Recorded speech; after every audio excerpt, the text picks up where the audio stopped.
about Zoe Daniel, one of the fake climate independents, a high priestess of the ABC? She's invited to a high school to speak. She's an active political candidate. She's invited to a high school to speak. What does this tell you, Michael, firstly, about the leg up given to these people, but secondly, the gross weirdness that happens in our schools? Well, that's bizarre. But look, Paul, on the bigger issue of these independents and Israel, let me make this four quick points. Please. Israel has a Jewish president, a Jewish prime minister, a Jewish cabinet, a Jewish ministry, a majority of Jews in the Knesset, the parliament, and 80% of the population are Jewish. That doesn't mean every Jewish citizen agrees with everything the Israeli government does, the Jewish government does. But Israel is a Jewish state, and if you don't like the government of Israel, you're basically saying, I don't like the way the Jews run Israel. Fast forward to 2011. Janet Holmes Accord. She signs a letter saying that Israel, in order to help with a two-state solution, Israel should negotiate with Hamas.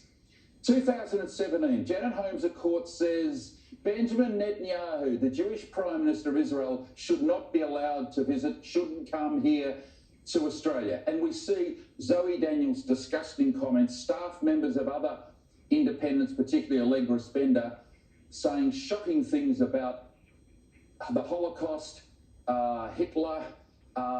This is all stuff impliedly criticising Jews. Let's be frank about this. And have a look at these independents, mate. I look at the 4 seats where these independents are most prominent. People are saying, oh, why aren't you running in the outer suburbs? Why aren't you running against Labor? Have a look at the 4 most prominent seats. 1, Kooyong. The Liberal member is Jewish. 2, Wentworth. The Liberal member is a former ambassador to Israel. Goldstein, North Sydney, where 2 great members, Tim Wilson and Trent Zimmerman, are being challenged. They happen to be 2 of Israel's strongest supporters. So 4 of Israel's strongest supporters amongst the government, 4 candidates who are very close to the Jewish community in this country, are being opposed by Simon Holmes Accord-sponsored candidates. I wonder whether you can draw any conclusions from this, mate. Simon Holmes Accord himself will put out some very unfriendly tweets about the Middle East not so long ago. Can you see a pattern here? Can you see a pattern here, mate? If these people don't like Jews, come out and say so. Don't give us all this nonsense about, oh, Israel and Palestinian rights, right? They oppose the Jewish government in Israel. They oppose the Prime Minister of Israel coming here.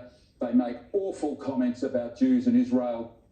They challenge the 4 strongest supporters of Israel and the Jewish community in the parliament. Albone may not be able to get the number 4 right, but I can add up 2 and 2, and people have every right to ask these candidates to come out and say, is this basically anti-Jewish sentiment that you people are perpetrating? Because if it is, you people ought to withdraw immediately. James, we saw this weekend